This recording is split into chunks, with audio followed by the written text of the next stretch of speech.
Hello, morning students.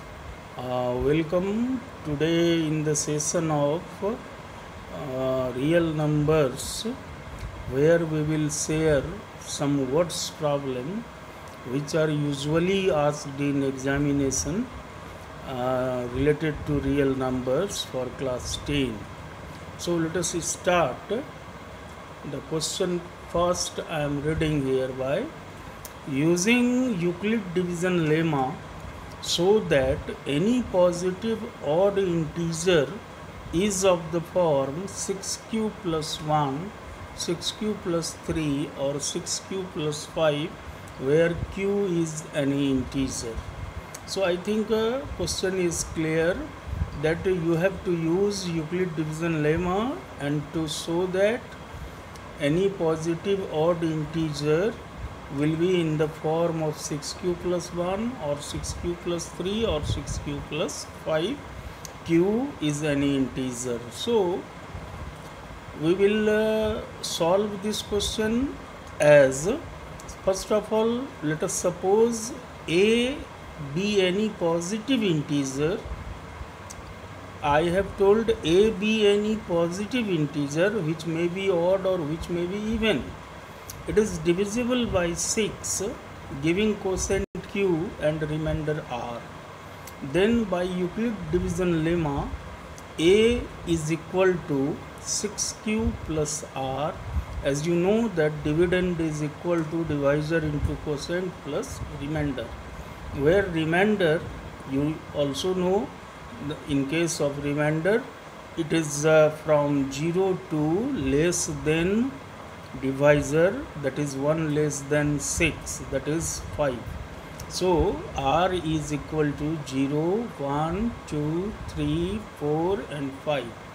Now putting these values in the form a equal to 6q plus r, putting the value of these remainder, then a will be equal to 6q plus 0, 6q plus 1, 6q plus 2, 6q plus 3, 6q plus 4 and 6q plus 5. So now see, there are 6 different forms for the positive integer which we have supposed a. Now a is equal to these 6 forms. Now among these 6 forms, we have to prove 6q plus 1, 6q plus 3 and 6q plus 5 represent odd positive integers. So here now we will explain this fact. Since 6 is an even integer, you know, and q is already given in the question that it is an integer which may be odd, which may be even. So 6 is even integer, then this even integer is multiplied by any integer q, may be odd or may be even, but the result is always even integer. So here we have proved this, that 6q is always even. Now second rule we will apply here, that whenever an odd integer is added to even, the result is always odd. So 6q is even. Now we will add to this even integer one odd integer, that is 1, then it is 6q plus 1. Similarly it is 6q plus 3 on adding 3 as odd integer, and 6q plus 5 on adding 5 to this even integer. All these 3 will result an odd positive integer. So this is we have to prove. So here student, you should also recall the remaining 3 forms, which are 6q plus 0, that is 6q, and 6q plus 2 and 6q plus 4. Definitely these are not odd, it means these are even. So to explain these 3 forms, although this is not the part of this question, but I am telling for extra, that suppose we have to face the changed question. Suppose in examination this question is asked that using Euclid division lemma you show that 6q plus 2 and 6q plus 4 are even integer. Then we can prove it that already we have seen 6q is an even integer. Now we will apply this clause that even plus even is always even. So 6q already even. Now we will add 2 6q an even integer like 2, then it is 6q plus 2. Similarly, on adding 4 it is 6q plus 4, and since 2 even integers are added, so result is even. So on this basis we can say that 6q plus 2 and 6q plus 4 are even integer. Okay student, I think it is 100% clear now. Now we will take the second question, which is very similar to this question. Here the difference is only that using Euclid division lemma we have to show that square of any positive integer, not even or odd here, square of any positive integer is of the form 3m or 3m plus 1, where m is some integer. So to prove this, we again will take a be a positive integer which is divided by 3, giving quotient q and remainder r.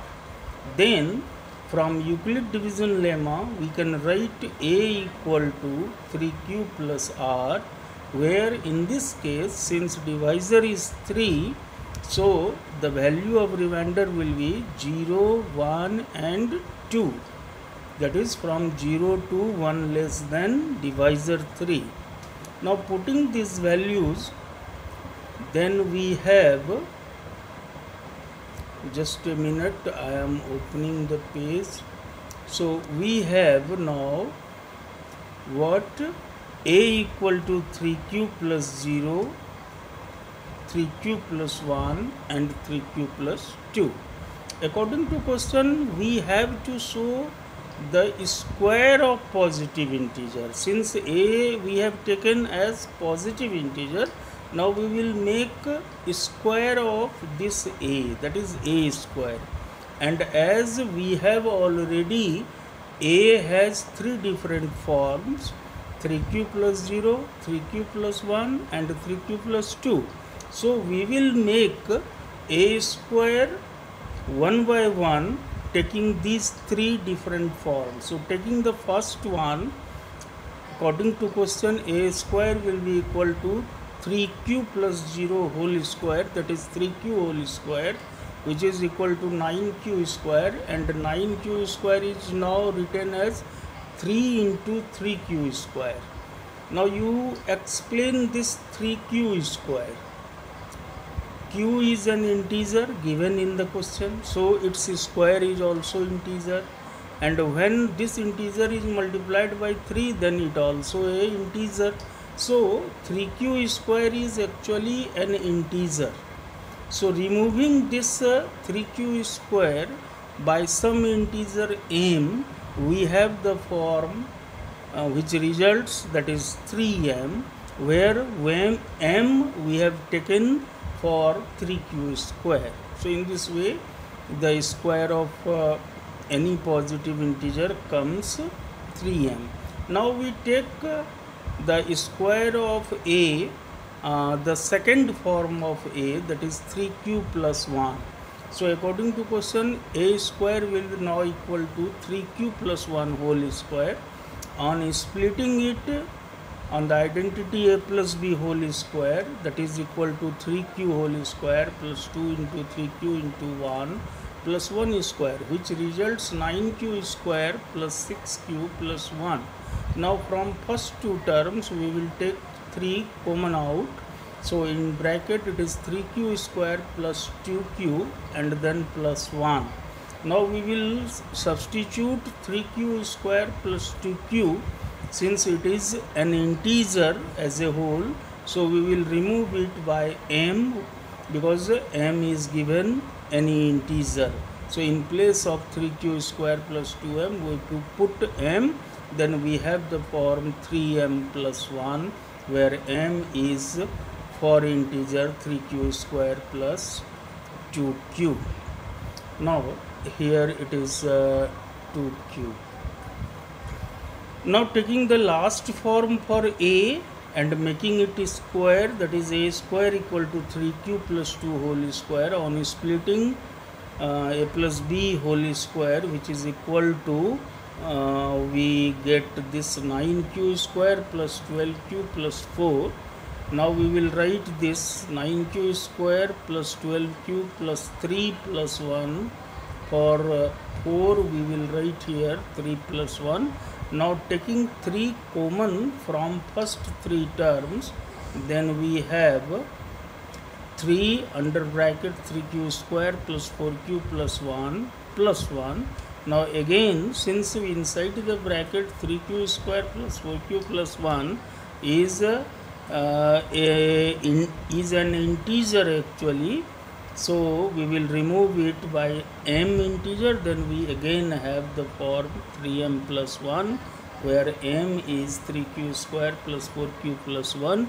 Hence we arrived at the conclusion that square of any positive integer is either in the form of 3m, as we have observed, we have viewed in the first step, or it will be 3m plus 1 as it came in the second case as well as in the third case.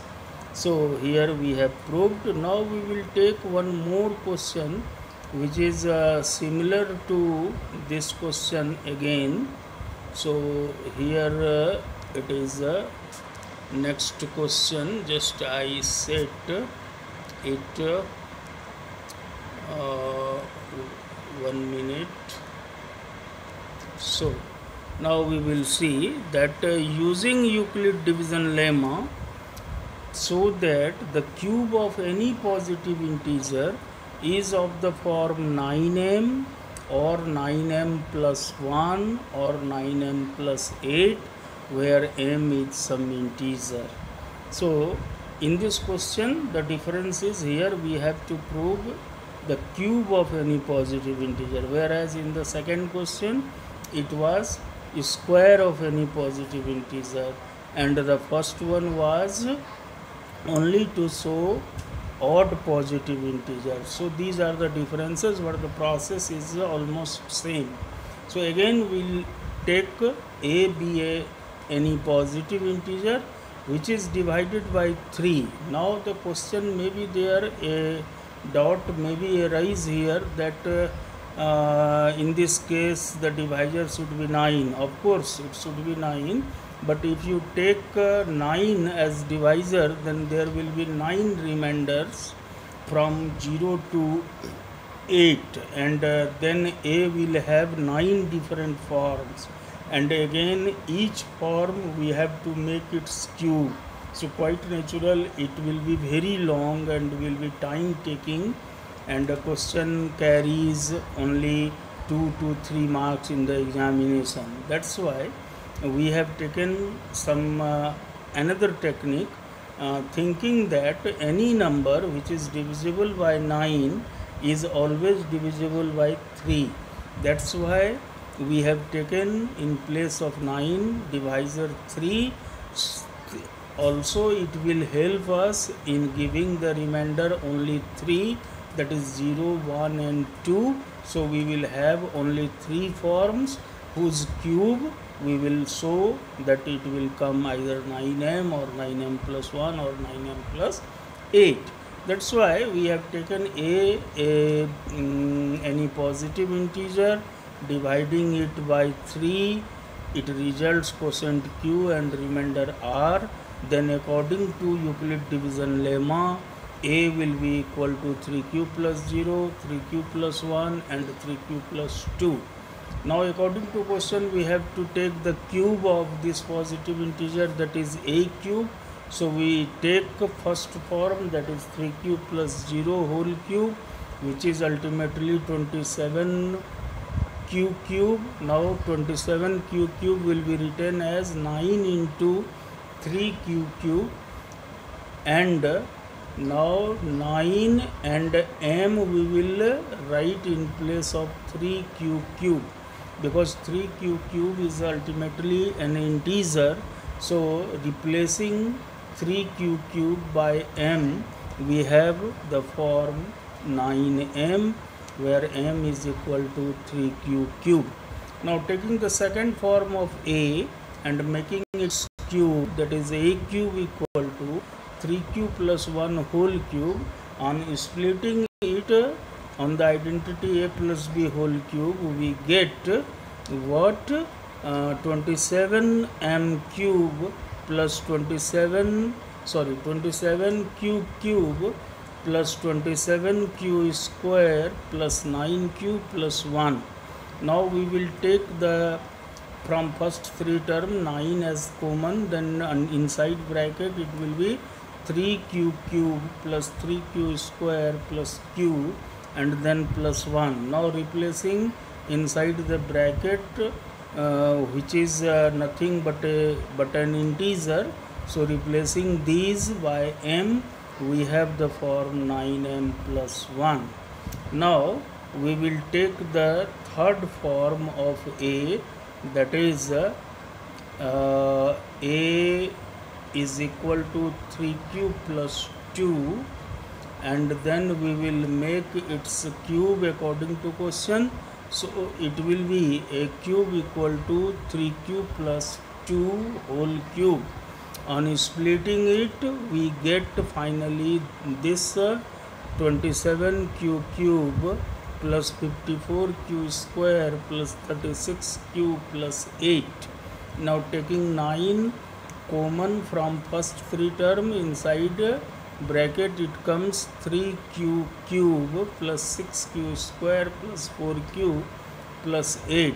Again by replacing all these terms inside the bracket being an integer, we will replace it by m, then our form comes 9m plus 8, where we arrived our conclusion, and where m is replaced for integer 3q cube plus 6q square plus 4q.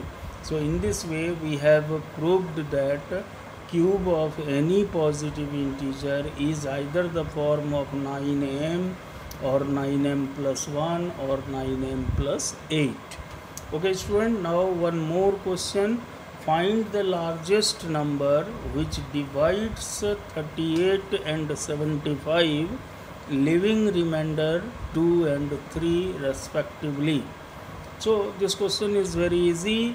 Actually here we have to find the largest number. Largest means highest, and highest means highest common factor. So according to question, the required largest number we will have just by finding the HCF of 38 minus 2, as 2 is remainder there, and 75 minus 3. So if we find the HCF of 38 minus 2 and 75 minus 3, that is HCF of 36 and 72, which we have calculated using prime factorization method. So HCF comes 36. Therefore required that largest number which divides 38 and 75 will leave remainder 2 and 3 respectively. So here students, we have discussed 4 very important questions, which is what's problem related to real number, and hope that you all the 4 questions you have understood in a befitting manner, in a nice way, and there is no doubt after this discussion. So thanks for watching this video, and hope that this video is helpful, very helpful to you all students. So you must share with your friends, you should like it also, and you subscribe it, you subscribe if you don't subscribe still. Okay student, we will meet again in the next upcoming